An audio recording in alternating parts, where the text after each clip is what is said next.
ተራሮች ኢትዮጵያን ጨምሮ ኬንያ፣ ታንዛኒያ ብንሄድ ኪሊማንጃሮ ከአፍሪካ ትልቁ ተራራ ያለው እዛ ነው። ከፍተኛ ቦታዎች ያሉት እዛ አካባቢ ነው። ዲፋይን የምናደርገው በኢኩዌተር አቅራቢያ ስላሉ ብለን በኢኳቶሪያል ሬን ፎረስት አናስባቸው። እነዚህ ቦታዎች ምንድናቸው? ር ሃይላንድስ እና ሪፍት ቫሊ ሲስተምን ደግሞ ስለሚያልፋቸው እናያለን እሱን። ሪፍት ቫሊ ኦፍ ኢስት ዋዝ ፎርምድ ባይ ፎልቲንግ።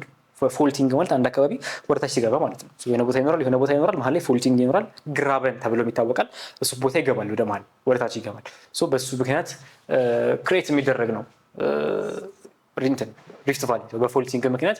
ስትሬቺንግ ደግሞ ግራበንን ክሬት ያደርጋል። እሱ ስትሬቺንግ ማለት አንድ ፎርስ ይኖራል፣ ሌላ ፎርስ ይኖራል። ሁለቱ ሲሳሳቡ በሱ መሀል የሚኖር ቴንሽን መሀል ላይ ያለው ቦታ እንዲገባ ይሆናል ማለት ነው። ሲገፋፉ ፎልድ እንዳደረጉት ሲሳሳቡ ደግሞ አንደኛው መግባቱ አይቀርም፣ መሀል ላይ ያለው ፓርት ይገባል። ግራብን በመሳሳብ ምክንያት የሚፈጠር ነው። it stretches from the Red Sea to the Mozambique። ከሬድ ሲ ወይም ከቀይ ባህር ጀምሮ እስከ ሞዛምቢክ የአፍሪካው ሪፍት ቫሊ ማለት ነው። ሪፍት ቫሊ የሚጀምረው ከኬት ነው ካስታወሳችሁ? ከ9ኛ ክፍል ጂኦግራፊ ካስታወሳችሁ ጆርዳን ነው የሚጀምረው። ከጆርዳን ቫሊ ጀምሮ ወይም ከዮርዳኖስ መካከለኛው ምስራቅ ከዛ ጀምሮ በሬድ ሲ አድርጎ የሚመጣ ነው። ግን እኛ እያወራን ያለነው ስለ አፍሪካ ላንድ ፎርም ስለሆነ አፍሪካ ላንድ ፎርም ውስጥ ገብተው ኮንሲደር ማድረግ የምንጀምረው መቼ ነው? it's when it reaches the ሬድ ሲ። ከሬድ ሲ ይጀምራል እስከ ሞዛምቢክ እንደዚህ የሚቀጥል ኤሪያ ኦፍ ላንድ ነው። ከሱ መቀጠል ፍሬሽ ወተር አለው፣ የተወሰኑ ፍሬሽ ወተር ያላቸው ሌኮች። ከዛ ደግሞ አልካላይን ሌክስ አሉት። ፍሬሽ ወተር ካልን መጠጣት የሚችሉ ወይም ኮንቴንታቸው ዝቅ ያለ ማለት ነው፣ የጨው ኮንቴንታቸው ዝቅ ያለ። ከዛ አልካላይን አሉ። እነዚህ ደግሞ ቤዝ ኮንቴንታቸው ከፍ ያሉ የውሃ አይነቶች ናቸው። ሌክ ቪክቶሪያ ነው ትልቁ ሌክ። ዲስ ኢዝ ዘ ኤሪያ። የሚጀምረው ከዚህ ነው በሪፍት ቫሊ ከጆርዳን ይጀምራል። በሬድ ሲ አድርጎ በኤርትራ አድርጎ ኢትዮጵያ መግባት ሲጀምር እንደዚህ ማለት ነው። ይሄንም እዚህ ጋር ማለት እየከፈለ ሲመጣ ይሄ ፓርት ይሄ ኤሪያ ሙሉ ኢትዮጵያን ሪፍት ቫሊ the whole thing is the African Rift Valley። አሁን ይለን the Great African Rift Valley and the Highlands ብለን መጀመሪያ ግን ያየን ያለ ነው ሪፍት ቫሊ ስለሆነ ነው። ኦኬ ይሄ ነገር እየተሰነጠቀ ነው። ሪፍት ቫሊ ላይ ብታስታውሱ ከሆነ ከ9ኛ ክፍል ብዙ ቮልካኒክ አክቲቪቲ አክቲቭ የሆነው እዚህ አካባቢ ነው። ቮልካኒዝም በሜሶዞይክ ኤራ እና በሜሶዞይክ ኤራ እና በሴኖዞይክ ኤራ ላይ አልቆ የተፈጠረው ይሄ ሪፍት ቫሊ የተፈጠረው መቼ ነው? ዱሪንግ ዘ ሴኖዞይክ ኤራ ተርሻሪ ፔሪድ ላይ ግን የዛን ጊዜ ተፈጥሮ አላለቀም። ፕሮሰስ ኮንቲኒዩስ ኤቭሪ ታይም። አሁንም ድረስ አፋር ላይ እንደምታውቁት የመሬት መንቀጥቀጥ ይሄ ቮልካኖ መውጣት እንደዚህ አይነት ነገር ቀልጣለት አለ። አሁንም እየቀጠለ ነው። ዋት ውድ ቢ ዘ ኢምፓክት? ሌትስ ሲ አሁን somewhere in the Rift Valley የተፈጠረ ቦታ ነው። ተሰንጥቋል መሬቱ ሁለት ሆኗል። through time the hypothesis ምንድነው? ሁለት ነገሮች ይለያዩና ሁለት የተለያየ ላንድ ማስ ይሆናሉ through millions of years በመሃል ውቅያኖስ ይገባል። this stretch when this crack ይቀጥልና ለረጅም ዓመት በዛ መሃል ዋተር ቦዲ ይገባል። ሁለቱ የተለያየ ላንድ ማስ ይኖረናል ነው። and in fact that's what science says. after millions of years ሁኔታዎች በዚህ የሚቀጥሉ ከሆነ what we predict is አፍሪካ ወደፊት እንደዚህ እንደምትሆን እዚህ ማፕ ላይ እንደምታዩት this is the Rift Valley ከላይ የሚመጣው ራሱ አረቢያን ፔኒንሱላ እዚህ ጋር ያለው ወጣ ብሏል ትንሽ አሁን እንደምናውቀው አይደለም ሼፑ። ከዛ ደግሞ ከዚህ ከኤርትራ ጀምሮ ኢትዮጵያን ጨርሶ እንደዚህ እስከ ሞዛምቢክ ባለው እንደዚህ it's going to crack እያለን ነው ሳይንስ። ይሄ ክራክ እንደዚህ ነበረ፣ አሁን እንደዚህ ነው ያለው ባለበት ቮልካኒዝም ከስር እየተደረገ ግን ስቴብል ነው ሞር ኦር ሌስ ክራክ እያደረገ ነው በተወሰነ መልኩ። ወደፊት ደግሞ ሚሊዮን ይርስ ተሰንጥቆ ሌላ ይኖራል። ፕሮባብሊ መሰንጠቁ ማለት ሆነ መቀሌ ምናምን ዘመድ ካላችሁ ልትጠይቁ ስትሄዱ በመርከብ ነው የምትሄዱት እንደማለት ነው። but this takes millions of years of course በአጭር ጊዜ የሚሆን ነገር አይደለም። okay the Ethiopian and the Eritrean highlands ቀድሜ ያየነው the Great African Rift Valley and the East African highlands ብለን ነበር የጀመርነው አይደል? አሁን ሪፍት ቫሊውን አየን። what about the highlands? the highlands the Ethiopian highland is the mass of Ethiopia is a high plateau 1000 ሜትርን እንደ መቆረጫ ፖይንት አድርገን ብንወስደው 56% ኢትዮጵያ ከ1000 ሜትር በላይ ነው ብለን አይተናል። that's what we're saying here high plateau ነው mass of Ethiopia። ከዛ ማሲቭ የሆነ ሴንትራል አይላንድ አለ በኢስት አፍሪካን ሪፍት ቫሊ ሰሜን ምዕራብን ከደቡብ ምስራቅ ይከፍለዋል። ኦልራይት ከዛ ይሄ ዳይቨርሲቲ ታዲያ እንደዚህ መሆኑ የተለያየ እዚህ ጋር ሌላ አይነት ላንድ እዚህ ጋር ሪፍት ቫሊ እዚህ ጋር ሎውላንድ መሆኑ ብዙ አይነት ዳይቨርሲቲን ክሬት ያደርጋል። ይሄ ዳይቨርሲቲ could have economic significance ምን ማለት ነው? አንድ ሀገር በረሃ ብቻ ከሆነ ከበረሃ ሊገኙ የሚችሉ ሁሉንም ጥቅሞች ማግኘት ይችላል። የስ ግን ከተራራ ከዝናብ ከከፍተኛ ከሆነ ዝናብ የሚገኙ ጥቅሞችን አያገኝም። ግን ኢትዮጵያ because of this diversity ሃይላንድም አለን እዛ ጋር የፈለግን ቦታ፣ ከዛ ደግሞ ሎላንድም አለን፣ ሪፍት ቫሊ አለ፣ ውሃ አለ፣ ኤቭሪቲንግ ኢዝ የተመጣጠነ ሰው። ይሄ ማለት ጀስት ለውበት አይደለም። እንደዚህ ስንል ኢትዮጵያ ሁሉም አይነት የመሬት አካላት አሏት ሲባል ጀስት ለውበትና ከቱሪዝም አንጻር ብቻ ሰውን ማሰብ ያለብን it has real የሆነ ኢኮኖሚክ ሲግኒፊካንስ። የሆነ አይነት ታይፕ ኦፍ ላንድ ካለ የሆነ አይነት ቦታ ካለ እሱ ቦታ ላይ ብንቆፍር የሆነ አይነት ማዕድን እናገኛለን ማለት ነው። ሌላ ደግሞ በረሃ አለ እዛ ጋር ሌላ አይነት ባህሪ ማለት ነው። እዚህ ጋር ስምጥ ሸለቆ አለ ሌላ አይነት ባህሪ። እሱ ነው ማየት መቻል ያለብን።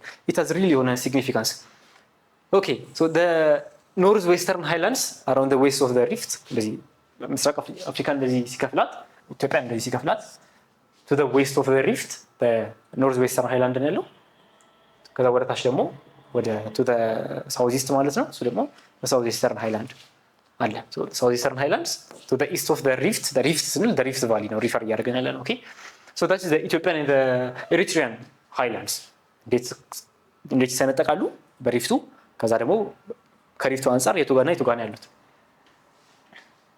ኦኬ so ቀጥሎ ያለን it's the South African platform። እስካሁን ምን አይተናል? just to keep track of what we said መጀመሪያ the African Alpine አየን። ከዛ the African Massif ብለን ከፋፍለን አየን። ሁሉንም ከፋፍለን the Savannah the Sahel the Sahara የሚመጡት African Massif የሚለው ስር ነው። ሁለተኛ ማለት ነው እሱ። ሶስተኛው ደግሞ ምንድነው? it's the East African Rift Valley እና the Ethiopian and Eritrean Highlands የሚለው እሱ ደግሞ ሶስተኛ ነው። አራተኛው ሴክሽን ቅድም 8 የዘረዘርናቸው በአራት ውስጥ ፎል ያደርጋሉ ስላልን ማለት ነው። ሶስቱ እንደዚህ ናቸው። አራተኛው is the South African platform። ሶ ምንድነው እዚህ ጋር ይሆናል ያለው ፕላትፎርም ለምን አለው? አንደኛ because ትንሽ ለየት ያለ ባህሪም ስላለው ነው። ከፍታ ቦታ አለው፣ ዝቅታ ቦታም አለው፣ ፕላቶች አሉት፣ ማውንቴኖች አሉት፣ ሎላንድ አለ፣ ካላሃሪ አለን። ሶ ብዙ አይነት ስላለን ጀነራል ለማድረግ ፕላትፎርም ተባለ። ከኮንጎ እና ከታንዛኒያ በታች ያለው ላንድ ነው ምንጠራው this is ኮንጎ። እዚህ ጋር ታንዛኒያ አለ። ከሱ በታች ያለውን ኤሪያ ይሄንን ኤሪያ ነው ሳውዝ አፍሪካን ፕላትፎርም ተብሎ የሚጠራው። ሶ በአብዛኛው ሞስትሊ ሳውዝ አፍሪካ ስንል እዚህ አካባቢ ነው የምናተኮረው። ሞዛምቢክ ይሄ ሪፍት ቫሊ ያልነው ቅድም እዚህ ጋር መጥቶ እዚህ ጋር ያልቃል። ከሱ በታች ያለውንም ጀነራሊ አንዳንዴ ሳውዘርን ፕላትፎርም ወይም ሳውዘርን አፍሪካ ተብሎ ይጠራል። ሶ ሳውዝ አፍሪካ፣ ሌሶቶ፣ ስዋዚላንድ እነዚህ አይነት ሀገራት አሉ። ሶ ብቻ ከኮንጎና መያዝ ያለብን አኮርዲንግ ቱ አወር ቡክ መጽሐፍ ላይ ናሽናል ኤግዛምም ሆነ ክላስሩም ኤግዛም ላይ ከሳውዘርን አፍሪካን ፕላትፎርም የት ይገኛል ከተባለ ኢትስ ኦልዌይስ ቱ ዘ ሳውዝ ኦፍ ኮንጎ ኤንድ ታንዛኒያ። ኦኬ ትሮፒክ ኦፍ ካፕሪኮርን ማለት ከታች ከ3.1 ላይ ከታች የሚከፍላት መሬትን ወይም እርዝን የሚከፍላት፣ ከላይ ደግሞ ትሮፒክ ኦፍ ካንሰር እንዳለ ከታች ትሮፒክ ኦፍ ካፕሪኮርን አለ። ሶ እሱ ትሮፒክ ኦፍ ካፕሪኮርን አካባቢውን ምን ያደርገዋል? ቴምፕሬት ያደርጋል ወይም ተመጣጣኝ የሆነ ሙቀት ያለው ሞቃታማ አካባቢን ያደርገዋል። ከዛ በኋላ ግን ምን አለን? ኦክላሃምባ ይሄኛው ማለት ወይም ድራከንስበርግ ተብሎ የሚጠራው በቀላሉ ትልቅ የሆነ ተራራ ነው። ሶ እዛ ጋር ቴምፕሬት ነው ብንልም ቴምፕሬት ነው ሙቀቱ የተመጣጠነ ነው በትሮፒክ ኦፍ ካፕሪኮርን ምክንያት ቴምፕሬት ሆነ ብንል፣ እዚህ ጋር ደግሞ አብዛኛው ላንድ ያለው ከ3000 ሜትር በላይ ነውና obviously as altitude increases always temperature decreases። so temperature decrease ያደርጋል። እዚህ ጋር ደግሞ ቀዝቀዝ ያለ አለ ድራከንስበርግ it's a mountain range ትልቅ የሆነ mountain range ነው። ከዛ በመቀጠል ካላሃሪና ናሚብ አሉ። ናሚብ ዴዘርቶች ካላሃሪ ማለት this is the Kalahari this is the ናሚብ ዴዘርት። so ሁለቱ ዴዘርቶች አሉ። ፕላትፎርም ያለበት ምክንያት ምንድነው? እዚህ ጋር ቴምፕሬት ኤሪያ አለ፣ እዚህ ጋር ሃይላንዶች አሉ፣ እዚህ ጋር ደግሞ ዴዘርቶች አሉ። so የተለያየ ስለሆነ ጀነራሊ ሁሉንም ያስተናግዳል እንደማለት we call it the South African platform። እሺ so እዚህ አካባቢ ላይ ሃይቬልድ ፕላቱ ይባላል። ሃይቬልድ ፕላቱ ኮሜርሻል ኤሪያ ነው። so እንደዚህ ስንል አሁን ተራራ ነው፣ እዚህ ጋር ይሄ ሰሃራ ነው፣ ይሄኛው ሳህል ነው ምናምን አሸዋ ነው ሴሜሪድ ስንል በቃ ቅድም እንዳየነው አሸዋ ቁልሉ አይነት እንደዛ አይነት ቦታ ነው ሚል ኢሜጅ እንዳይኖራችሁ። so what is happening here is አካባቢው ጀነራሊ እንደዛ ነው፣ ግን through human intervention ሰዎች እዛ አካባቢ ላይ በፈጠሩት ለውጥ ምክንያት ከተሞች ናቸው እነሱ አካባቢዎች እርሻ ናቸው፣ እነሱ አካባቢዎች ገበያ ናቸው or something። so ይሄ ሃይቬልድ ፕላቱ የምንለው ወይም እነዚህ አይነት አካባቢዎች ማለት ነው። so these are the country sides። መሀል ከተማ ላይ ግን ቢሆን ምንድነው የሚሆነው? እዛ አካባቢ ላይ ያለው እንደዚህ አይነት ባህሪ ያለው አካባቢ ሜቢ ከፍታ ይኖርና ለጥ ያለ ከፍታ ሜዳ ካለ ከዚህ ረጅም ኪሎ ሜትር ከፍታ ካለ what is that that's going to be a city ምን እንለዋለን high veld plateau ተብሎ ይጠራል። ከዛ የዚህ አይነት አካባቢ ቴምፕሬቸር የዚህ አይነት አካባቢ precipitation የሚኖረው አካባቢ ይሆናል ማለት ነው። so it's a commercial area። እነዚህ ካላሃሪ እና ናሚብ ዴዘርት ደግሞ ኩል የሆነ ኦሽን ከረንት ቀዝቃዛ የሆነ ኦሽን ከረንትን ይዘው ስለሚመጡ ካላሃሪ አንዳንዴ ቀዝቃዛ የሚሆንባቸው ወቅቶች አሉ። so kalahari can be very cold too because of the kalahari and namib ሁለቱም they can be very cold due to the benguela rain the benguela wind ማለት ነው። so benguela wind ማለት ቀዝቃዛ አየርን ይዞ ከውቅያኖስ የሚመጣ እነዚህ በረሃዎች ላይ የሚነፍስ ንፋስ ነው። so በረሃ ሲባል ሁሉ ጊዜ ሙቀት አታስቡ። በረሃነት ሁሉ ጊዜም የፕሬሲፒቴሽን ውጤት so አየን አራት ማለት ነው። the African Alpine, the African Massif, the Great African Rift Valley and the Ethiopian and the Eritrean Highlands እና the South African Platform ብለን the African Alpine ነው ብዙ ዝርዝሮች ያሉት እነሱም እነማን ናቸው አለ እነ ሳህል ሰሃራ እና ሳቫና ኦኬ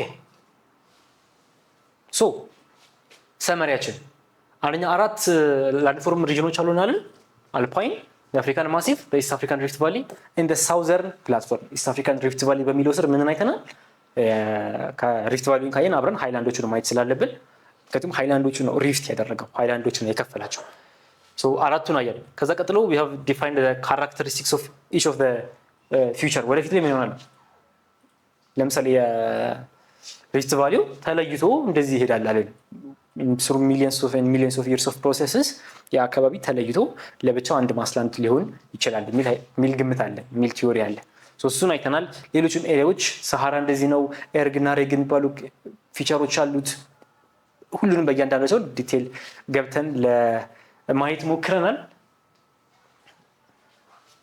so እንደ ዩኒት this is for chapter 1.2 እና 1.3 ላይ ያለን ኮንክሉዥን እንደ ዩኒት chapter 1 grade 10 ኮንክሉዥን እናደርግ ምን አየን እኛ ጂኦግራፊካል ኢቨንትስ አየን ጂኦግራፊካል ኢቨንትስ እና the results of them in Africa ምን አይነት ማውንቴኖች አሉ ምን አይነት ኦሽኖች አካባቢ ዙሪያ ያሉ ኦሽኖች ምን አይነት ነው የሚለውን አየን the size and location of the continents አየን ሳይዙ የቱ ጋር ነው ሎኬሽኑ የቱ ጋር ነው ሪላቲቭ ሎኬሽን ከዚህ አንፃር ነው ያለን ሳይዙ ምን አይነት ነው ኢኩዌተር ሲከፍለው ከላይና ከታች ተመሳሳይነት እንዳለው እሱን አይተናል። ከዛ በመቀጠል አትላስ the ሬን ፎረስት the rift valley እነዚህ አይነት ኤሪያዎች ደግሞ አሉን ስምንቱ ላንድ ፎርሞች በአራት ላንድ ፎርም ሪጅን ተከፍለው እነሱንም አይተናል ማለት ነው። so that's all for grade 10 unit 1 so if there is anything you did not understand ወደ ኋላ ተመልሳችሁ ሪቫይዝ ማድረግ ትችላላችሁ but for now this is all from Qalam Academy until we meet next time bye bye